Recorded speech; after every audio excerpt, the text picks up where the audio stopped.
back to another rendition of what I like to call, What Am I Watching? So I was scrolling through YouTube one day trying to decide on my next anime challenge. But then I noticed a familiar clip being used as a thumbnail. I knew I had seen that character before, but from where? Oh no, really? Sorry about that, I didn't know. He said today's a rehearsal day for the students only. And he said that if we're not actually students here, we're not allowed on campus till tomorrow. I told you to make sure we could come here before we came all the way out here!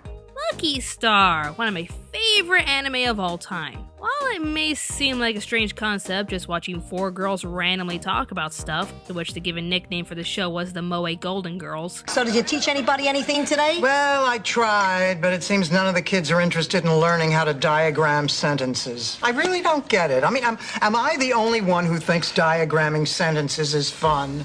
You talk like this on dates, don't you? It will still carry through fine with its memorable characters and funny jokes. Not to mention it brought us one of the greatest nerdy characters of our time, Konata Izumi. While the other girls are cute and all, Konata steals the show with her otaku habits and hilarious personality. I could watch this show over and over again without getting tired of it. Once I saw this thumbnail, I discovered that this is a spin-off series featuring these 2 random girls that we met in the final episode of Lucky Star. Well, that's a curious idea, but I'm sure it can be just as entertaining and heartfelt as Lucky Star. This 2013 miniseries is called Miyakawa-ke no Kufuku and stars a sister duet with the oldest being Hinata, though she lazily enough looks like Miyuki a lot, and her little sister Hikage. The opening sequence is catchy as hell with a song called Kachigumi, and we have our main girls here again. You couldn't resist giving a lolly boob shot, huh? Couldn't resist. Boingy, boingy, boingy, boingy. Anyways, the opening gets me pumped for what I'm about to see, while also letting me down just a teeny bit since this show is all about the Miyakawa sisters, but we mostly get shots of the Lucky Star girls. Well, no matter, I'm sure the Miyakawa sisters will be just as fun and cute as our Lucky Star girls, right? Quick question. Can someone translate the title of the series? The Miyakawa's Family Hunger. Seriously? This 10-episode miniseries features our 2 sisters living day-to-day worrying about money and food. We are led to assume that mom and dad are dead, or maybe they're related to Hayate the combat butler, to which with Hikage's hair color, I wouldn't doubt it. But our girls are left to take care of each other, with Hinata having to work countless hours to pay the bills and groceries. The opening and ending credits also offer a tone for both this show and Lucky Star. The main reason why the girls from Lucky Star are in the main opening singing is because of the song's title, Kachigumi, which translates to winners. When you get right down to it, Konata and her friends are living really good lives and can practically do what they want. Even the lyrics flat out say, "Since I was born, I have no reason at all to endure. I was raised carefree under a lucky star." Ha, that's the title. I get it now. Compared to the ending credits, which has our 2 sisters singing, only this time they're singing a song called Makegumi, which can literally translate to losers. They're not as fortunate as the Lucky Star girls and sing about how they live in poverty and wish for a better life. I wouldn't even say that this is a bad idea per se. If anything, the 2 shows offer different perspectives on growing up in different conditions and how the girls from Lucky Star constantly getting allowances and having all the free time to eat cake and meat should be grateful for their fortunate lifestyles. Unlike the Miyakawa sisters who constantly go to bed hungry, the writing in the show can be very good as well. It's got some lighthearted jokes that I thought were really funny, and some sentimental scenes that show how these 2 girls can tough out the bad times. I felt sorry for Hikage when another student accused her of stealing lunch money, but based his accusations on her financial situation rather than having any proof. It definitely shows the big perspective difference between those with a fortunate upbringing and those who are not so lucky. With all that I've said though, I am a little bit disappointed in the show because of the overall setup. If this was a show where these girls are living paycheck to paycheck while having to pay bills and any other unfortunate circumstances that a lot of us can relate to, this show wouldn't be that bad, but that's not why they live in impoverished conditions. They could easily save up and even treat themselves every once in a while if Hinata wasn't an otaku. Yep. This show is taking us in this direction. I guess with this setup, the writers could tell us that Konata can get whatever she wants because she was lucky enough to have a father who could provide for her in her hobby. In this case, however, it's showing one of the downsides of being an otaku. We get it, we have our weak points and spend too much money on manga, DVDs, and other collectibles that we later on regret spending most of our savings on. I remember when I would save up my paychecks just so I could splurge on whatever I wanted at the next convention. In this case, however, you can't help but get upset when the sisters live like this because Hinata has a spending problem. This shot alone clarifies that they are in this situation because of Hinata's problem.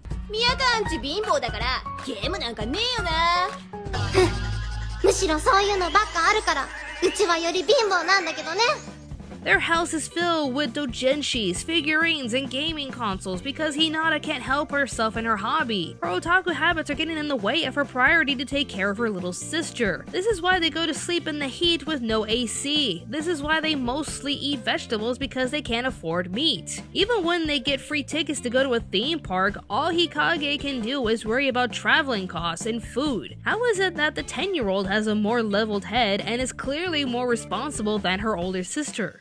That's mainly because she's the one that is suffering the most. She gets bullied at school, can't afford to go on field trips, and the one time she doesn't buy a lottery ticket with her usual numbers, those exact numbers ended up being the next winning ticket. Holy crap, I can relate to that scenario and it hurts, you poor baby. So while I think this show is technically good with its overall theme and writing and how it counteracts with the girls of Lucky Star, I can't get past Hinata's spending problem.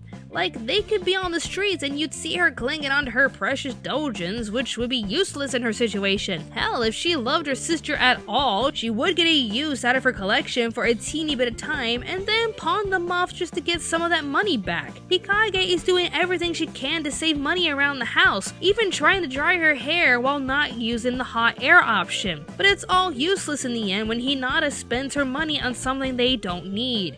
Okay, this is convincing me even more that their parents are Hayate's parents because they spent a lot of his earnings and she's pretty much doing the same thing. She's got her parents' habits. I'm convinced now. I could definitely say that if we were ever to make a top 10 list highlighting the worst siblings in anime, I know I'd mention her somewhere. I know she has a kind heart and sometimes has good intentions, but she can't seriously look at her situation and not realize that she could do better if she just stopped spending her money. I know it's hard, especially when you're an otaku and you want to buy everything. Even I sometimes have issues when it comes to saving money, but there's a lot that I've turned down and walked away from in order to do what was best for me and my family. It's never easy and it kills you sometimes, but you have to sort out your priorities and think of the future rather than what can amuse you today. Sure, it doesn't hurt to treat yourself on certain occasions, but when you're living in these conditions while being the only one supporting the family, clearly you need to make some changes.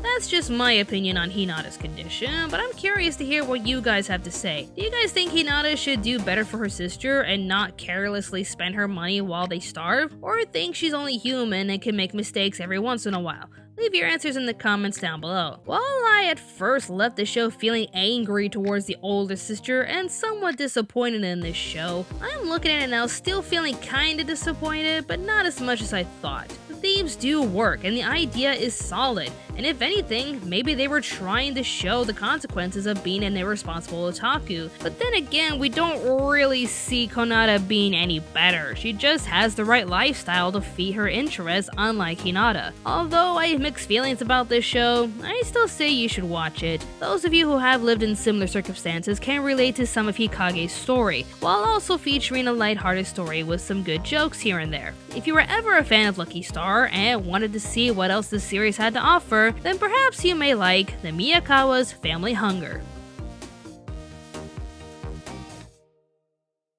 Thanks everybody for watching our review. If you wish to keep up to date with Anime America events, be sure to follow us on Facebook, Twitter, Instagram, and even Tumblr. If you want to support this channel, be sure to click on the notification bell to keep up with our video uploads, as well as liking this video and sharing it on any social media platform you choose. If you wish to support us financially, we have a Patreon page with numerous rewards to fit your budget, as well as sell posters on Store Envy and t-shirts on Teespring. Don't forget to subscribe to Anime America for more awesome reviews and top 10 lists. We also have a sister channel called Pop Spectrum, where we review anything in pop culture. Thanks again for watching, and stay tuned to Anime America.